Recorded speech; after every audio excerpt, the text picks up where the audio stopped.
설교하지 말아야 돼.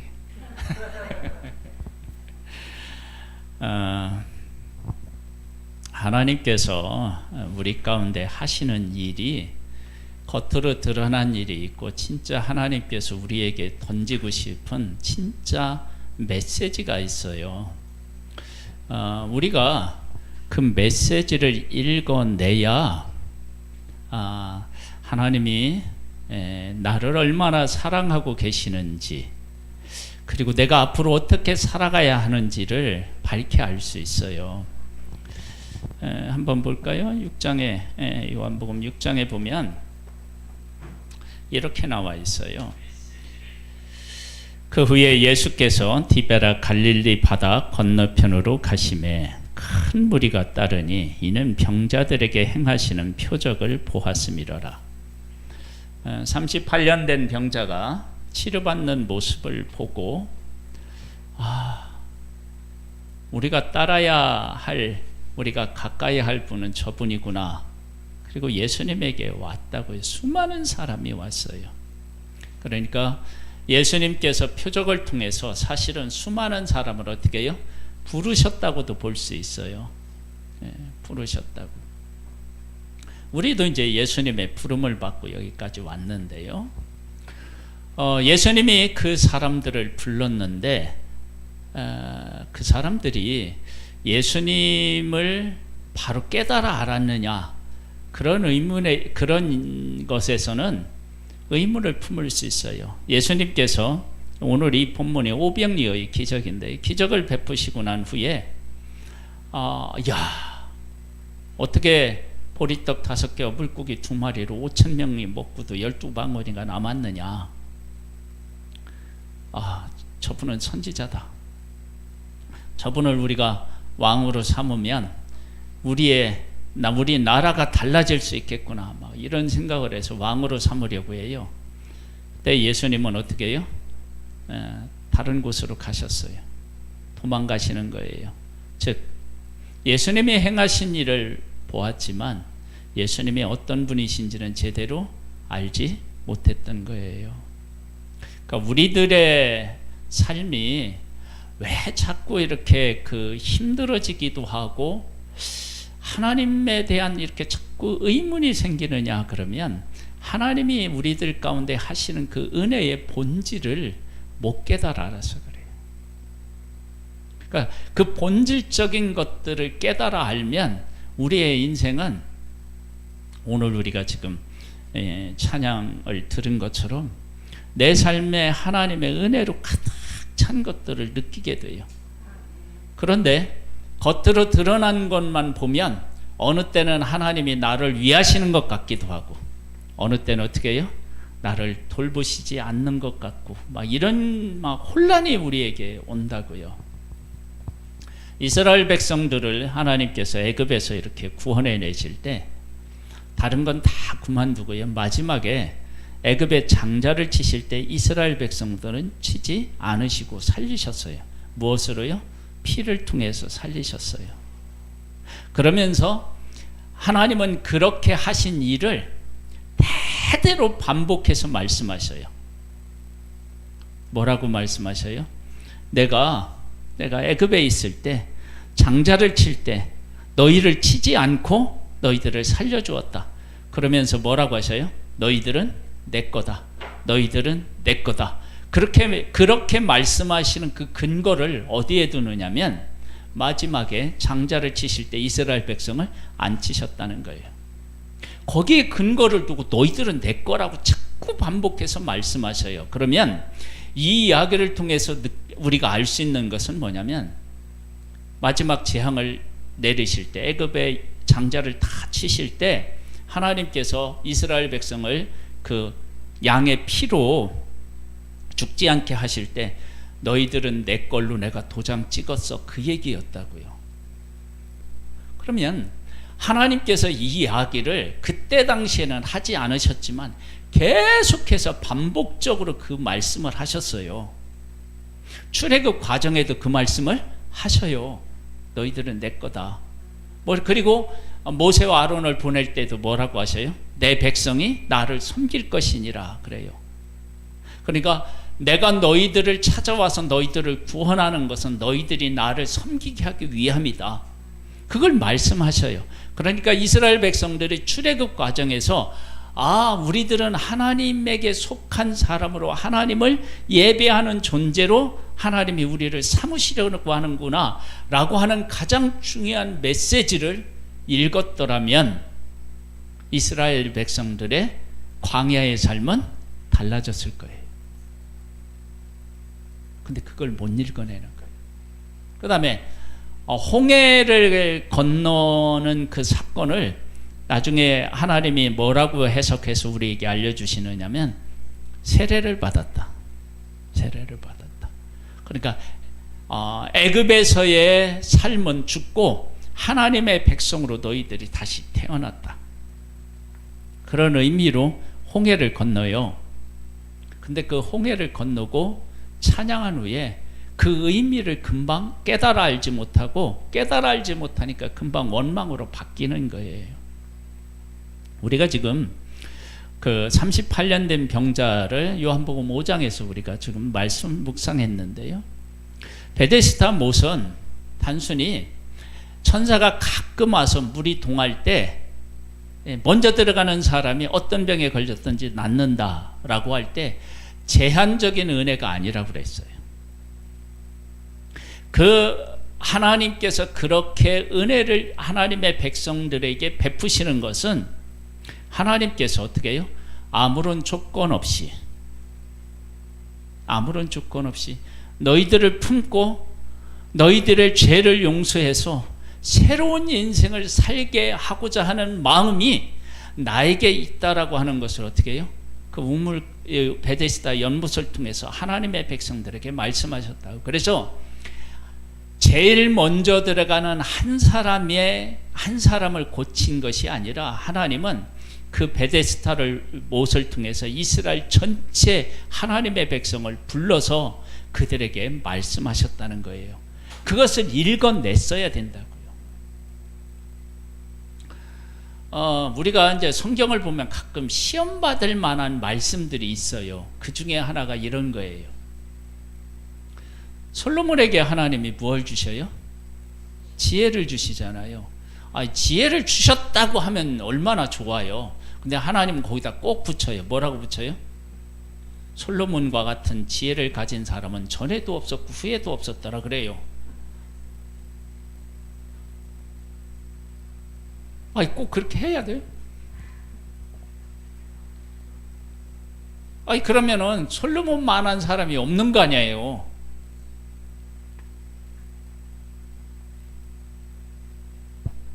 여러분들은 그걸 읽으면서 아무 생각이 없으셔요? 저는 영 불편해요.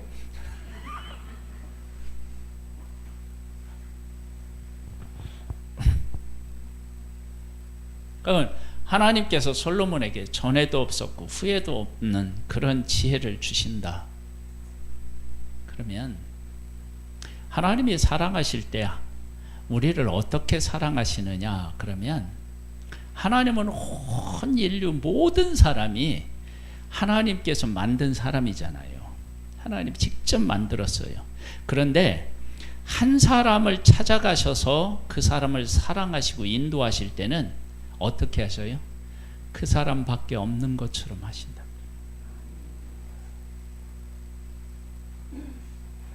그 사람만 그 사람밖에 이 세상에 존재 않는 것처럼 그를 사랑하셔요.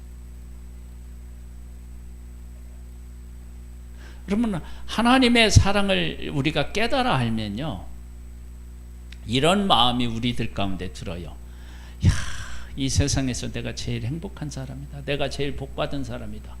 이걸 우리가 그렇게 느끼고 그렇게 고백하지만 그걸 살짝 뒤집으면 하나님이 나만 사랑하시나 봐. 이걸 조금 좁게 표현한 게 그런 표현인 거예요, 사실은. 근데 그런 하나님의 사랑, 그렇게 이 세상 모든 사람을 그렇게 사랑하시는데 왜 내가 느낄 때는 나만 그렇게 하나님이 사랑하시고 내가 복받은 것처럼 그렇게 왜 느끼게 되었을까요? 그러니까 하나님께서 나라고 하는 한 존재는 그 무엇과도 바꿀 수 없는 존재로 나를 생각하시고 나한테 다가오시기 때문이라고요. 그걸 읽어내시는 거예요. 그러니까 하나님께서 솔로몬을 이렇게 받아주시고 그를 지혜를 주실 때 그 하나밖에 없는 것처럼 그에게 다가가신 거예요. 그렇게 솔로몬에게 다가가신 하나님은 다르게 말하면 한 사람 한 사람을 그렇게 찾아가고 계시는 거예요. 그러니까 그게 얼마나 큰 은혜인지 몰라요.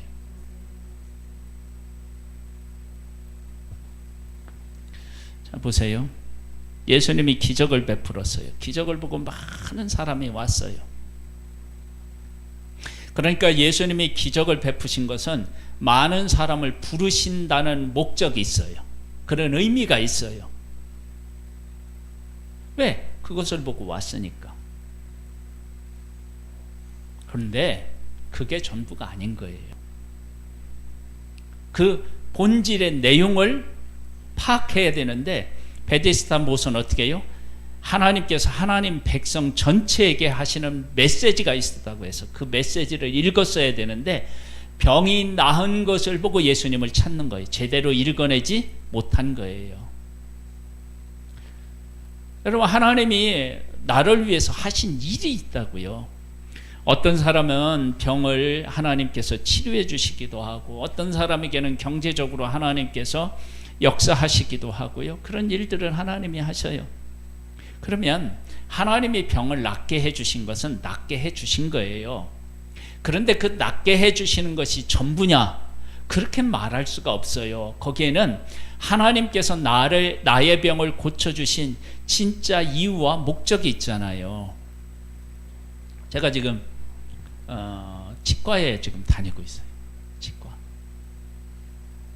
임플란트를 하려고요. 제가 거기 가잖아요. 그러면 이렇게 이제 막 이를 치료해 줘요. 근데 그 치과는 참 잘하는 치과다 그런 생각이 들어요. 왜 그런 생각이 드느냐 그러면 이제 임플란트를 하려면 쇠를 그 어디야 그 뭐지 뼈에 이렇게 박아야 되잖아요. 제가 거기 가서 하면서 아프다는 생각을 한 번도 해본 적이 없어요. 느껴본 적도 하나도 안 아픈 거예요. 마취제 놓을 때도 안 아팠냐? 예, 따끔하잖아요. 근데 그것도 없었어요. 그럼 도대체 어떻게 했느냐? 그건 비밀이에요. 저는 아는데 왜냐면 우리가 이제 그 솜 같은 데에다가 마취제 같은 것을 이렇게 넣고 이렇게 물게 해서 조금 어눌하게 만들고 그러잖아요. 마취가 약간 되게. 그러니까 먼저 그걸 해서 물게 해요. 그러면 이게 약하게 마취가 되잖아요. 그 다음에 마취제를 놓고 하는 거예요. 그러니까 아프는 걸 모르는 거죠. 아, 그런 방법이 있구나. 제가 그렇게 해서 안 아팠다고 제가 느끼는 거예요. 아, 그렇게 했겠구나. 그렇게. 제가 이제 뼈에 이렇게 침을 받고 지금 한 몇 개월이에요? 한 5개월이나 지났나? 5개월이나 지났어요. 그리고 이번에 갔어요. 그리고 이제 뻔을 떴어요. 제가 그곳에 가서 돈을 지불하는 것은 나의 뭐예요? 일을 해놓기 위한 거잖아요. 그렇죠? 그런 목적으로 가고 그분은 그것을 위해서 나를 치료해주고 그러면 내가 어떻게 해요? 경제적인 것들 그에게 한테 지불을 한단 말이에요. 그렇죠? 여러분, 하나님께서는 나를 위해서 일하신다고요. 그냥 일하시는데 그 일하시는 본질적인 것들을 눈을 열어서 봐야 돼요. 그래야 무엇이 없어지냐면 내 삶에 물음표가 없어져요. 느낌표로 바뀌어요. 물음표가. 그래서 하나님께서 나한테 왜 그렇게 하셨을까라고 하는 것이 그 근본적인 것을 깨달아 알면 삶의 느낌표가 생겨요. 아, 하나님이 나를 이렇게 사랑하시는구나. 그걸 깨달아 알면 그 다음에 어떤 어려운 문제가 와도 그 어려운 문제에 대해서 근심 걱정하지 않고 하나님께서 나를 돌보시는 그 은혜 아래에서 그 문제를 보는 눈이 열려요. 그 눈을 가져야만 돼요. 볼까요? 더 표적을 보았어요. 그래서 이 일을 통해서 많은 사람이 왔어요. 예수님은 이 일을 통해서 많은 사람을 부르신 게 맞아요. 맞아요. 그래서 이걸 통해서 우리는 무엇도 깨달아 하느냐면요, 예수님은 38년 된 병자 한 사람을 만나셨잖아요. 한 사람을 통해서 많은 사람을 부르셨잖아요. 그렇죠? 근데 예수님은 한 사람도 만나시기도 하고 큰 무리를 만나시기도 하고 몇 사람을 만나시기도 하고, 예수님은 또 어떻게 해요? 온 인류를 만나시기도 하시는 분이에요. 이것을 우리가 다 경험할 수 있어야 돼요. 보겠습니다. 3절에 보면 마침 유대인의 명절인 유월절이 가까운지라. 유월절이에요. 유월절은 뭐죠? 이스라엘 백성들이 애굽에서 나올 때를 기념하여 지키는 절기예요. 그럼 왜 성경은 굳이 유월절에 있었던 일이라 그렇게 밝힐까요? 왜냐하면 지금 이렇게 예수님께서 큰 무리가 모였을 때 오병이어의 기적을 가지고 그들을 먹이신 그 일이 나중에 예수님이 해석하시는데 뭘로 해석해요? 이것은 너희를 위한 뭐라고요? 내가 너희들에게 주는 생명의 떡이라고 말씀하셔요. 생명의 떡. 그러니까 예수 그리스도를 믿으면 생명을 얻는다. 즉 다르게 말하면 뭐예요? 너희들에게 지금 유월절이 너희들에게 지금 주어진다라고 하는 것을 그들에게 말씀하고 계시잖아요. 그런데 이스라엘 백성들은 뭐를 했어요? 그 찾아온 무리들은 먹고 배부른 것에 그쳤다고요.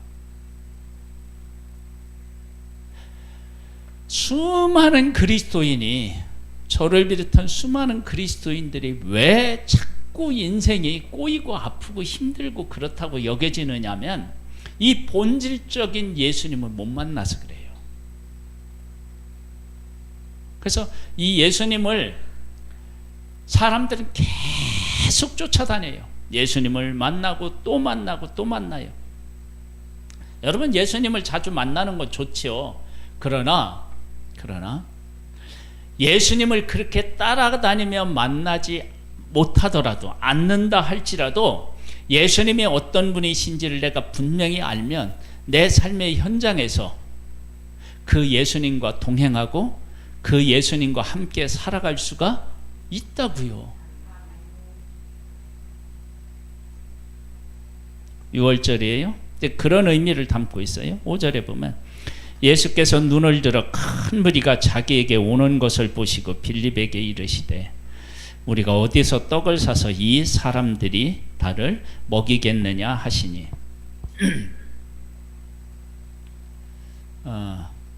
무리는 누구에게 왔어요? 예수님에게 왔죠. 근데 지금 누구한테 예수님 말씀하냐면 제자들에게 말씀하셔요.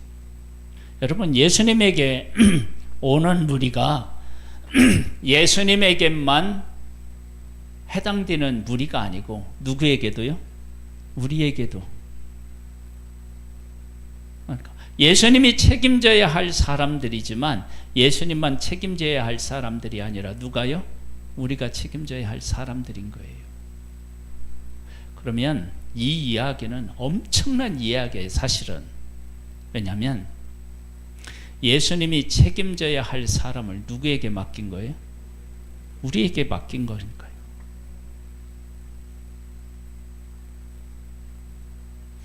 예수님께서 마지막에 가시면서 베드로에게 그랬지. 네가 나를 사랑하느냐? 그렇게 3번 묻잖아요. 그러면서 뭐라고요? 내 양을 먹이라, 내 양을 치라, 내 양을 먹이라고 이렇게 말씀하셔요. 그러니까 예수님의 양이지만 그 양을 누가요? 제 베드로에게 맡겨서 베드로가 맡은 것처럼 우리가 맡는 거예요. 그렇게 귀한 일에 우리를 부르셔서 지금 사용하고 계시다고요. 우리의 삶에 얼마나 가치가 있어지는 거예요. 우리는 지금 그런 가치를 가지고 살아가는 거예요. 근데 그런 것을 생각하면 내가 나이를 먹든 조금 병으로 고생을 하든 경제적으로 어렵든 사람으로부터 여러 가지 어려운 일을 당하든 이런 것들을 뛰어넘어서 내 삶에 대한 가치를 깨달아 알고 그 가운데서 살아갈 수 있는 거예요. 그리고 이런 것들을 깨달아 알고 그 가운데서 살아야 삶이 요동치지 않고 하나님이 나를 정말 귀한 존재로 부르셨구나 라고 하는 것을 잃지 않고 그 가운데서 승리하며 살아갈 수 있는 거예요. 이런 은혜를 받아야 돼요. 단순히 보이는 것 어떤 하나를 해결받는 문제가 아니라 그런 은혜가 있기를 바랍니다. 그랬더니 이렇게 말씀하시면 친히 어떻게 하실지를 아시고 빌립을 시험하고자 하심이라. 그러면 빌립을 시험하고자 한다는 단어를 다르게 바꾸면 빌립으로 하여금 이 큰 일에 동참하게 하고자 하신다 그 얘기죠.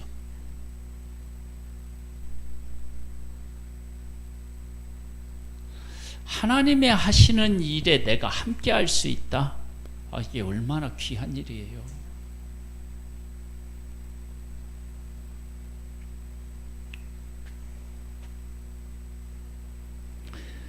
이런 말을 들으면요, 진짜 옛날에 쓰던 말로 황송한데요. 이런 거예요. 우리에게 누구의 이름을 주셨어요? 예수 그리스도의 이름을 주셨죠. 잘 한번 생각해 보세요. 예수 그리스도의 이름을 주시고 예수 그리스도의 이름으로 선포하면 일하시겠다는 거야. 아니 한번 생각해 보세요. 우리에게 예수 그리스도의 이름을 주시고 예수 그리스도의 이름으로 우리가 선포를 하면 예수님이 선포한 대로 어떻게 해요? 일하시고 하나님이 일하시겠다는 거예요. 이런 말은 사실 합당하지는 않지만요. 우리가 내가 무슨 예수님의 이름으로 말을 했더니 하나님이 일하셔서 하나님은 우리들을 사랑하시고 우리를 위해서 일하시지만 그 나타나는 현상은 뭐냐면 우리를 그만큼 높이신 거 아니에요. 우리가 말하는 대로 누가요? 하나님이 일하시니까.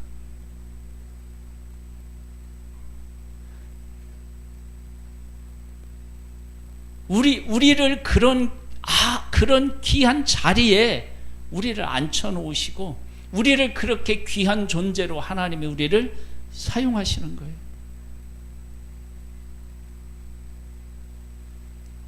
하나님께서 모세와 아론에게 반석을 명하여 물을 내라. 물론 2번 쳤어요.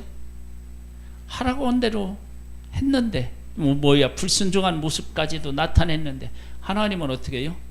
그렇게 말씀하시고 순종할 때 하나님이 일하셔서 물을 주시는 거예요.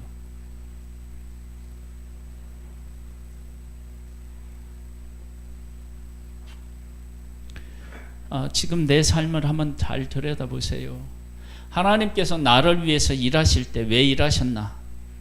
왜 일하셨나? 빌립이 대답합니다. 각 사람에게 조금씩 받게 할지라도, 조금씩 뭐냐면 받게 한다는 걸 다른 말로 얘기하면 우리가 배 허기진 것을 면하게 할 만큼 준다 할지라도, 배부르게 아니라도 그렇게 준다 해도 200데나리온의 떡이 부족하리이다. 엄청난 많은 떡이 필요하다는 얘기잖아요. 그때 제자 중 하나고 시몬 베드로 형제 안드레가 예수께 여짜오되 여기 한 아이가 있어 보리떡 5개와 물고기 2마리를 가지고 있나이다. 그러나 이것이 이 많은 사람에게 얼마나 되겠사옵나이까. 이 얘기는 9절에 있는 이 말은 어린아이의 그 도시락을 예수님에게 가져오고 이 많은 사람에게 이게 얼마나 되겠습니까 하는 것은 예수님이 이 도시락을 가지고 어느 정도의 기적은 베푸실 수는 있겠지만 5천 명까지는 안 된다, 그 얘기죠.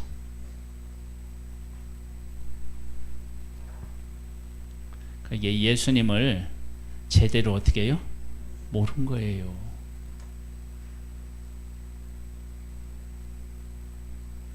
우리가 예수님을 놓고 신앙 고백을 할 때 항상 이렇게 제한적인 예수님을 고백하는 경우가 참 많아요. 예수님을 예수님으로 우리가 믿고 고백하지를 못하는 거예요. 그러니까 우리들에게 예수님에게 가져오고 예수님에게 맡겼는데 무엇을 떨쳐버릴 수 없느냐면 근심과 걱정을 떨쳐버릴 수가 없는 거야. 왜? 5,000명, 남자만 5,000명인데 보리떡 5개와 물고기 2마리로 예수님의 어느 정도의 기적은 베푸실 수 있을지 모르지만 이 많은 사람을 어떻게 해? 그러니까 예수님에게 가져왔는데 무리를 먹이려고 하니까 걱정은 되는 거예요. 그러니까 항상 우리가 그런 상태에서 예수님을 찾고 예수님에게 문제를 가져와요.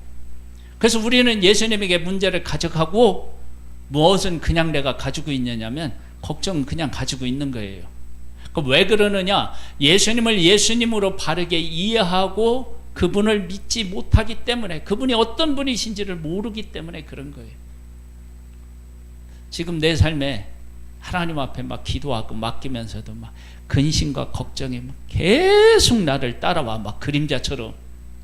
그러면 내가 예수님을 예수님으로 어떻게 해요?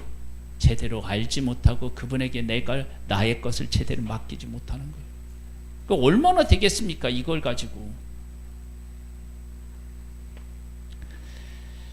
그러니까 이 고백이 꼭 우리의 고백인 거예요. 근데 예수님께서 이렇게 말씀하셔요. 예수께서 이르시되 이 사람들로 앉게 하라 하시니 그곳에 잔디가 많은지라. 사람들이 앉으니 수가 5,000명쯤 되더라. 예수께서 떡을 가져 축사하신 후에 앉은 자들에게 나눠주시고 물고기도 그렇게 그들의 원대로 주시니라. 여러분, 그들의 원대로는 어떤 원대로예요? 배부르게 먹고 싶은 거예요. 어쩌면 그렇게 잘 알아요. 그게 배부르게 먹을 만큼 다 주는 거예요. 그리고 한두 사람만 예수님이 주시는 게 아니라 모든 사람을 다 주시기를 원하는 거예요. 이 사람들이 모든 사람에게 주길 바라는 마음이 아니었을 수도 있어요. 어떻게 해요? 내가 배불렀으면 좋겠다, 나에게 줬으면 좋겠다, 그러는 원하는 마음이 각 사람에게 다 있었겠죠. 근데 그 각 사람들의 소원을 다 들어주신 거예요.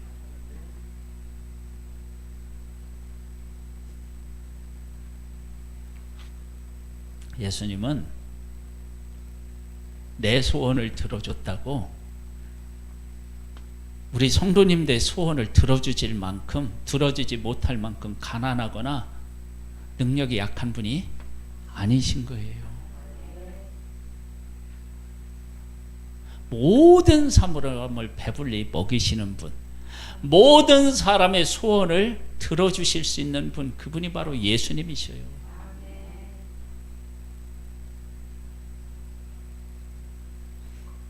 솔로몬에게 지혜를 주신 하나님, 누구에게도 지혜를 주셔요? 근데 우리들에게 주시는 지혜를 가지고 우리는 뭐를 하고 싶어요? 공부 잘하고, 자식들 공부 잘하고, 그리고 어떻게 해요? 출세하고, 사람들에게 막 똑똑하다는 소리 듣고 싶고 막 이런다고요. 근데 솔로몬은 그렇게 했나요? 아니잖아요. 나중에 그렇게 되었을 때 하나님이 주신 지혜 때문에 솔로몬이 어떻게 해요? 망해요. 하나님이 무엇을 주시느냐보다 더 중요한 것은 주신 것을 어떻게 하나님의 영광을 위해서 쓰느냐라고 하는 문제예요. 여러분, 하나님은 우리의 삶에 오셔서 일하신다고요. 근데 왜 하나님이 내 삶에 오셔서 그런 일을 하시는지를 읽어낼 수 있어야 돼요. 예수님이 하신 표적의 의미를 깨달아야 한다고요.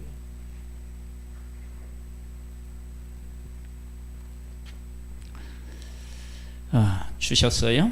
그래도 그들이 배부른 후에 예수께서 제자들에게 이르시되 남은 조각을 거두고 버리는 것이 없게 하라 하심으로.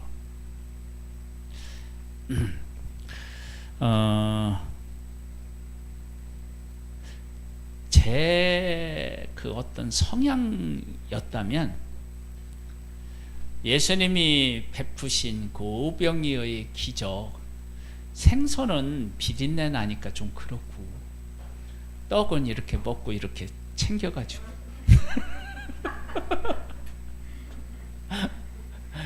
챙겨가지고 동네에 가서 자랑했을 것 같아요. 이게 뭔 줄 알아? 떡인데 이게 무슨 떡인지 알아?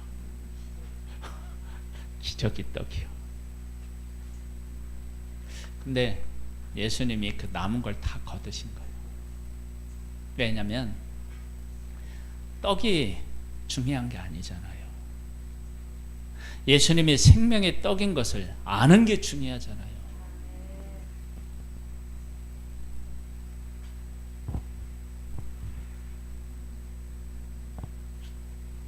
아마 그렇게 가져간 그 누군가가 그렇게 아주 가져갔다 그러면 그게 금방 막 곰팡이 설고 그랬을지도 몰라.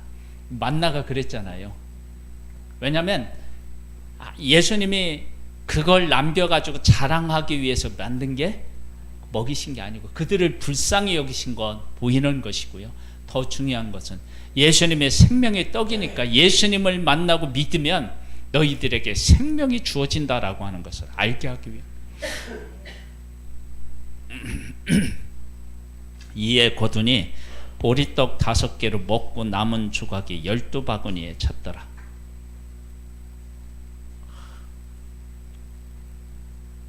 보리떡 5개, 물고기 2마리로 시작했는데 먹고도 12바구니가 남은 거예요. 이걸 거두었는데 어떻게 했다는 얘기가 없어요.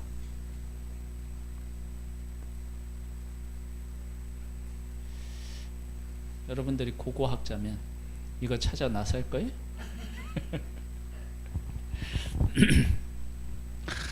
12바구니는 어디에 있었나 그것도 궁금해요.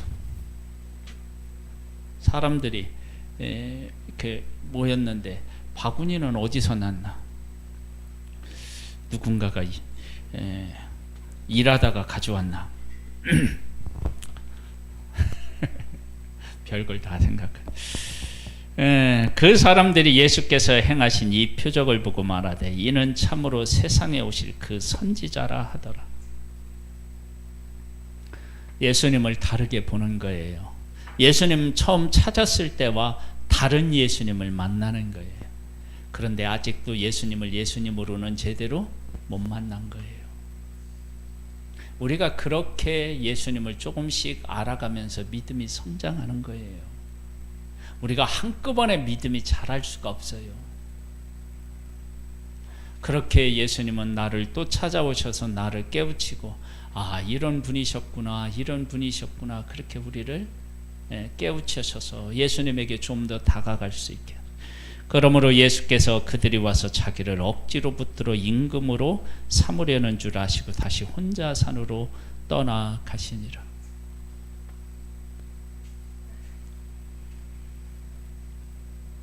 예수님은 얼마나 외로우셨을까 인간적으로.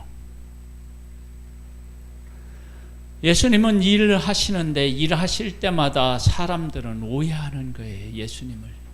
그럼에도 불구하고 예수님은 포기하지 않고 어떻게 해요?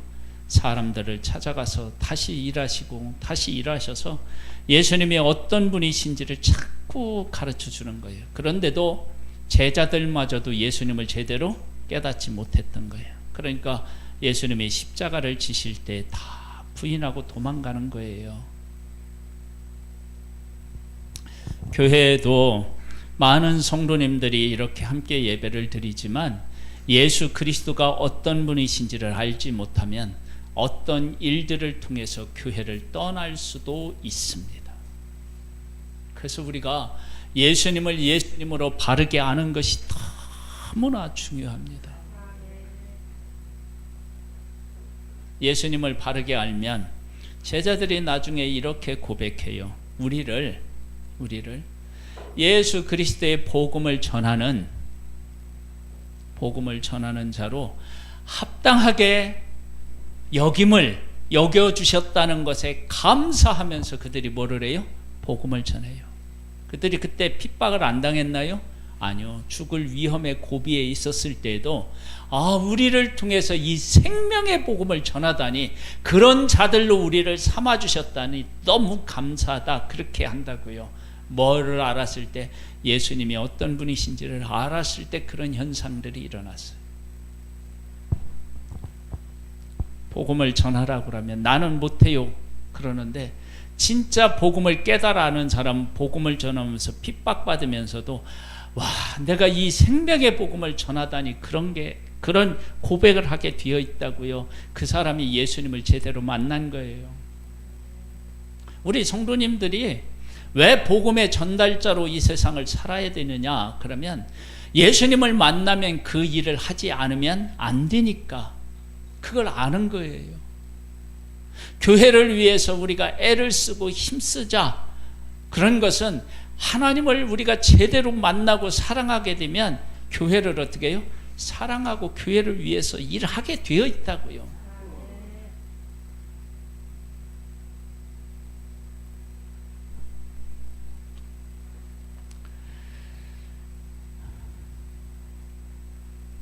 우리의 삶에 하나님은 일하고 계십니다.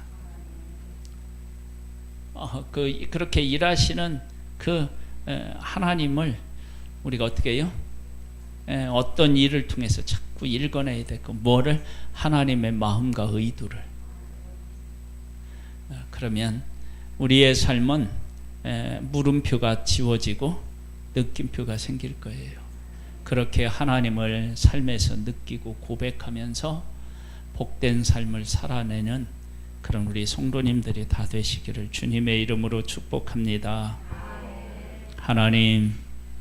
하나님을 바르게 만나고 예수님을 바르게 만나서 우리의 삶이 그 위에 세워지기를 원합니다. 예수님을 고백하는 그 고백 위에, 반석 위에 아버지 하나님이여 나의 삶을 세워가기를 원합니다. 그 복을 누리기를 원합니다. 은혜 위에 은혜를 베풀어 주옵소서. 예수님의 이름으로 기도드립니다. 아멘.